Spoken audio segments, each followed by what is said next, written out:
If you can't stand on one leg for at least 10 seconds, your brain is sending a clear warning signal: your risk of falling is elevated. To address this, physical therapists use a simple 5-minute ritual based on 3 essential movements to rebuild hip stability and body balance.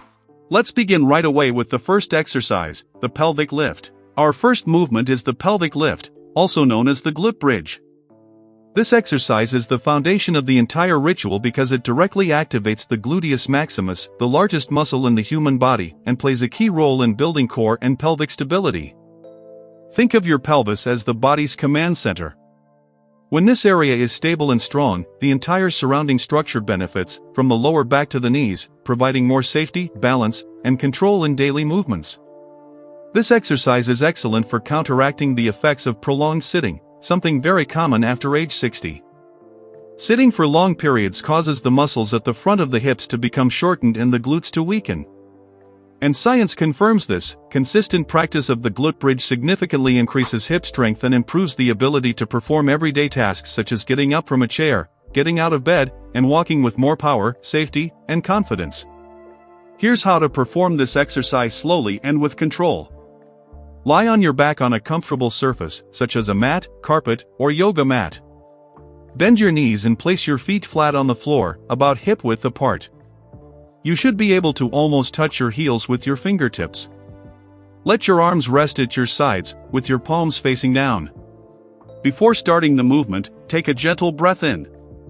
As you exhale, lightly engage your core, imagining that you're pulling your belly button toward your spine. This step is essential to protect your lower back. On the next exhale, press through your heels and slowly lift your hips, squeezing your glutes at the top of the movement. Your body should form a straight line from the shoulders to the knees. Be careful not to overarch your lower back. All the effort should come from your glutes, not your back. Hold the top position for 3 to 5 seconds, focusing on the muscle contraction. Then, lower your hips slowly and with full control. Avoid simply dropping to the floor. Control the movement all the way down. That counts as 1 repetition. The goal is to perform 8 to 12 repetitions, always remembering to keep your breathing smooth and continuous. For those who have difficulty lying on the floor, there's a simple modification: do the seated version. Sit upright at the edge of a chair and focus on squeezing the glutes, feeling a slight lift from the seat.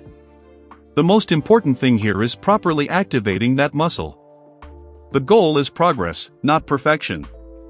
Now, let's move on to the second exercise, standing leg raise for stability, also known as standing hip abduction.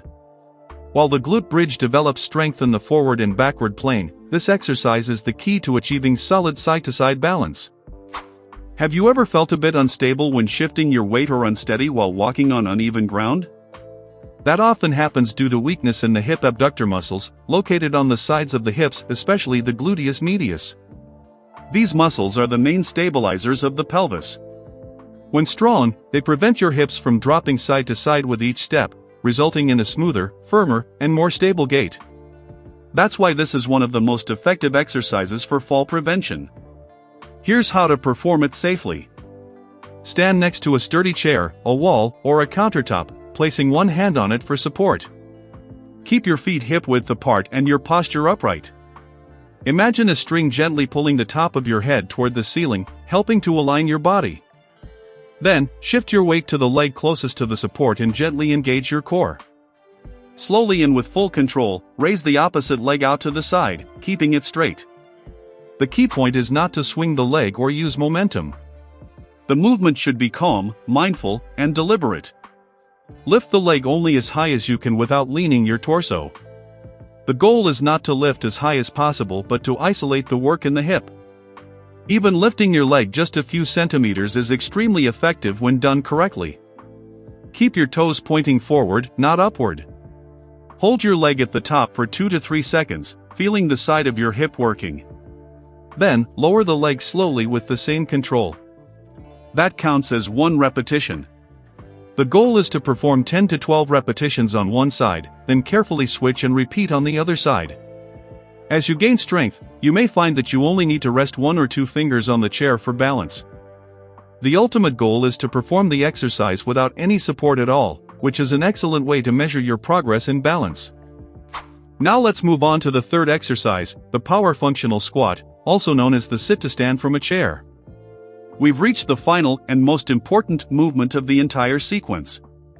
This exercise is extremely powerful because it mimics exactly one of the most fundamental movements in daily life, standing up. Every time you get out of a chair, step out of a car, or rise from the toilet, you're using this same movement pattern. Being able to do this easily is one of the pillars of functional independence.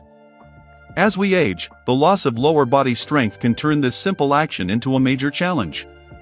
The sit-to-stand exercise directly rebuilds functional strength in the glutes, thighs, and core. Let's do it together, paying full attention to proper form. Start by sitting near the front edge of a sturdy chair. Your feet should be flat on the floor, about shoulder width apart, with your toes slightly behind your knees. Now, the most important part, lean your torso forward until your nose is aligned over your toes. This isn't cheating, it's essential. This adjustment shifts your center of gravity forward, allowing you to use your leg muscles to stand up. Cross your arms over your chest to avoid pushing with your hands. From this position, press firmly into the floor with your heels and raise your body until you're standing upright. At the top of the movement, squeeze your glutes. All the power should come from your legs. Now for the second part of the exercise, sitting back down. Don't drop into the chair. Reverse the movement slowly and with control. Hinge at the hips, move your glutes back as if you were looking for the chair, and lower yourself with control until you're seated again. That counts as one repetition. The most important thing at this stage is to understand that every repetition matters. There's no need to rush. Your body needs time to relearn movement patterns that may have weakened over the years. When you use the arms of the chair for support, it doesn't mean weakness, it means smart adaptation. You're giving your body just the support it needs to perform the movements safely while building strength. Focus on feeling the effort in your legs, especially in your glutes and thighs. Even when using your hands, try to ensure most of the effort comes from your lower body. Think of your hands as a safety net, not the main driver of the movement. Each week, try to reduce the use of your hands, even if it's just for 1 or 2 repetitions. This gradual progression is what truly brings long-lasting results. While performing the movement, keep your breathing smooth. Inhale before starting and exhale as you stand up. This helps activate your core, protects your spine, and improves body control. Avoid holding your breath, as this increases tension and makes the movement harder, especially for those who already feel unsteady while standing. If the full exercise is still too difficult, seated marching is an excellent alternative. While sitting in a chair, keep your torso upright and lift one knee at a time, as if marching in place. This movement activates the hip muscles, improves coordination, and begins to rebuild the connection between your brain and your legs, something essential for balance and fall prevention. Do the march slowly and with control, keeping your feet lifted for a second before placing them back on the floor. Start with 20 to 30 seconds and gradually increase the duration. Over time, you'll notice that sitting and standing becomes more natural, lighter, and less tiring. Remember, the goal here is not just to strengthen muscles, but to regain confidence, independence, and safety in your everyday movements. Every small improvement is a direct step toward independence. While sitting upright, lift one knee, hold for a second, lower it with control, then lift the other. This simple movement is an excellent starting point, especially for those who still feel unsteady standing for long periods or are gradually rebuilding their strength. Though it may seem easy, it activates deep hip muscles, improves coordination, and strengthens the communication between your brain and your legs, something essential for balance and fall prevention. The most important thing is to keep your torso upright throughout the entire movement, avoiding leaning backward or to the sides. Breathe calmly and steadily, without rushing. Even this seemingly simple exercise helps restore stability and confidence in daily movements. Over time, you'll notice that lifting your knees becomes easier, smoother, and requires less effort. And with that, you complete your 5-minute hip ritual. A short, accessible, and extremely effective routine when practiced consistently. The pelvic lift builds the foundation of strength, strengthening the glutes and stabilizing the core. The standing leg raise develops lateral balance, protecting you from stumbles and instability. And the sit-to-stand exercise builds true functional strength, the kind you use to get up, walk, get out of a car, and maintain your independence. The secret isn't doing a lot, it's doing it consistently. 5 minutes a day may seem small, but when repeated daily, it creates a deep transformation over the weeks. Your body responds to consistency. Confidence grows. Movements become safer. Everyday tasks stop being a challenge and start to feel easier. If you believe in taking consistent steps to regain your autonomy, stay committed to this ritual. Small actions done every day build great results over time.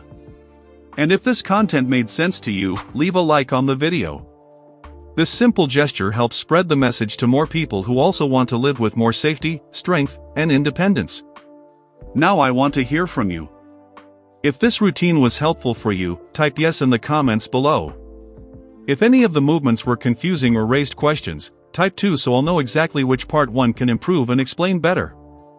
And if you want to keep strengthening your body with simple, safe, and effective routines, don't forget to subscribe to the channel right now. Remember, consistency brings huge returns. This isn't just about stronger hips. It's about walking without fear, with more safety, balance, and confidence. It's about preserving your freedom and continuing to live life on your own terms. Thank you for being with me today. See you in the next video.